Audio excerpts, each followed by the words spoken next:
TRS నాయకులకి గౌరవప్రదంగా నమస్కారం పెడితే నన్ను టీఆర్ఎస్ పార్టీ అంటారు.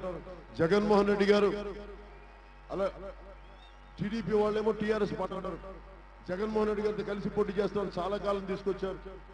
ఇప్పుడు కొత్త మళ్ళీ వాళ్ళతో కలవలేదు కాబట్టి ఈ వచ్చిన వైసీపీ నాయకులు జగన్మోహన్ రెడ్డి గారు నన్ను టీడీపీ పార్టీ అంటారు. నాకు అనిపిస్తా ఉంది ఈ రోజు నేను హెలికాప్టర్లు రావాలి అంటే కేంద్రం నుంచి వచ్చిందో తెలియదు. నా హెలికాప్టర్ పర్మిషన్ క్యాన్సిల్ చేశారు. దీనికి డైరెక్షన్ ఎవరు ఇస్తున్నారు? జగన్మోహన్ రెడ్డి గారు ఇస్తున్నారా లేదా భారతీయ జనతా పార్టీ నాయకులు ఇస్తున్నారా? మీరు ఎవరి పార్ట్నర్?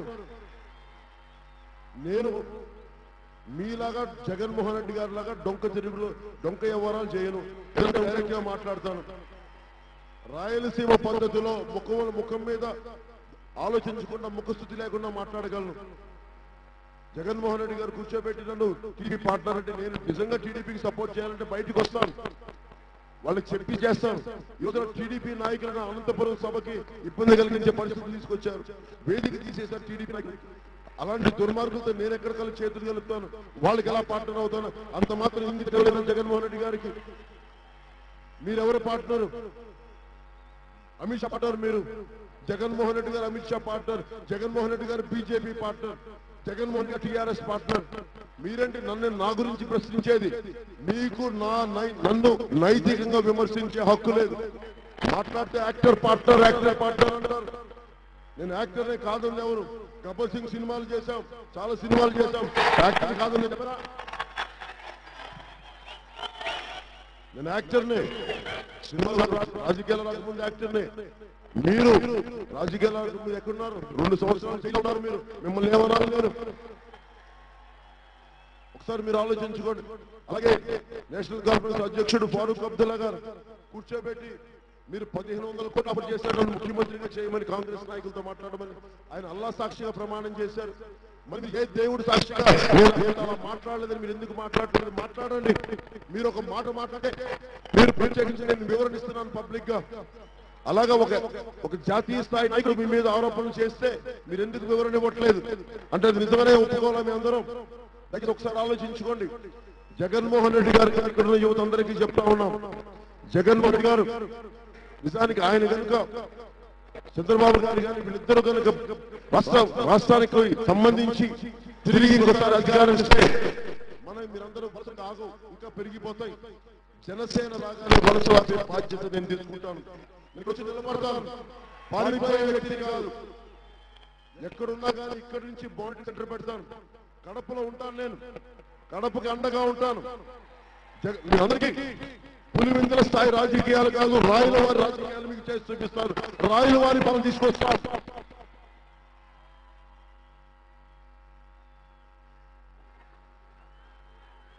అలాగే నేను రాజకీయాలు కొత్త వారిని పట్టుకొస్తా ఉన్నాను. కుటుంబాల పాలు తగ్గాలి. అందుకని శ్రీ శంకర్ శ్రీనివాస్ గారిని మన కడప నియోజకవర్గం నుంచి అభ్యర్థిగా ప్రకటిస్తున్నాం. అభ్యర్థిగా పోటీ చేస్తున్నారు. అలాగే శ్రీమతి కుసుమ కుమారి రాజంపేట నుంచి, శ్రీ ఎన్ ప్రసాద్ బహుజన్ సమాజ్ పార్టీ నుంచి బద్వేల్ నుంచి, డాక్టర్ వెంకట సుబ్బయ్య గారు ఊరు నుంచి, శ్రీ షేక్ హుసేన్ బాషా రాయచోటి నుంచి, శ్రీ ఓబాయ్ గారు కొలపురం నుంచి, టి వినయ్ కుమార్ జమ్మలమడుగు నుంచి, శ్రీ సోమశేఖర్ రెడ్డి గారు ప్రొద్దుటూరు నుంచి, శ్రీ పండిట్ మల్హోత్రా గారు మైదుకూరు. నేను ఇంతమంది కొత్త అభ్యర్థులను తీసుకొస్తున్నాను. ఎందుకంటే కుటుంబ పాలన ఆగాలి. ఎంతసేపు రాజకీయం ఒక కుటుంబం నుంచి కొన్ని కుటుంబాలు ఉండిపోయింది. మనందరి భవిష్యత్తు బాగుండాలంటే కొత్త వ్యవస్థ రావాలి, కొత్త రాజకీయ ధరం రావాలి. అందుకని అలాగే శ్రీ ఈశ్వరయ్య గారిని మన కడప పార్లమెంటుగా మనం తీసుకుంటున్నాం. అలాగే ముక్రం చాంద్ గారిని రాజంపేట ఎంపీగా మనం అభ్యర్థిగా ఉన్నారు. మీరందరినీ మంచి మెజారిటీలో గెలిపించవలసిందిగా కోరుకుంటూ నేను ఒకటే చెప్పగలను. అన్నదమ్ములందరికీ, ఆడపడుచులకి, ప్రతి ఒక్కరికి కడప జిల్లాని ముఖ్యంగా రాయలసీమని నేను దత్తత తీసుకుంటాను. రాయలసీమని ఫ్యాక్షన్ కోరల నుంచి బయటికి తీసుకొస్తాను. నేను అన్నిటికీ తెగించిన వాడిని. సినిమాలు చేశాను కానీ చాలా మంది నన్ను విమర్శిస్తుంటే జగన్మోహన్ రెడ్డి గారు కూడా విమర్శిస్తున్నాను. చాలా మంది టీనేజ్ లో 16-17 ఏళ్ల వయసులో ఏ బీర్ బాటిల్ తాగితే బాగుంటుందని ఆలోచిస్తే నేను ఏ భావజాలం తింటే బాగుంటుందని ఆలోచించిన వాడిని. నేను ఆలోచించి వచ్చాను రాజకీయాల్లోకి, చదివి వచ్చాను రాజకీయాల్లోకి.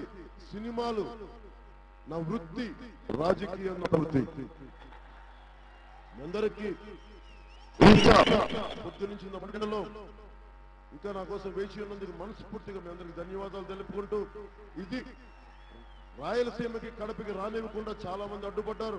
మీ ప్రేమ నన్ను ఇంత అన్ని అవరోధాలను తొలగించి ఈ రోజు మీ ముందు నిలబెట్టింది. మీ అందరికీ ధన్యవాదాలు తెలుపుకుంటూ ఒకసారి భారత మాతకి జయజయలు పలుకుతూ సభను ముగిద్దాం. భారత్ మాతాకి జై హింద్.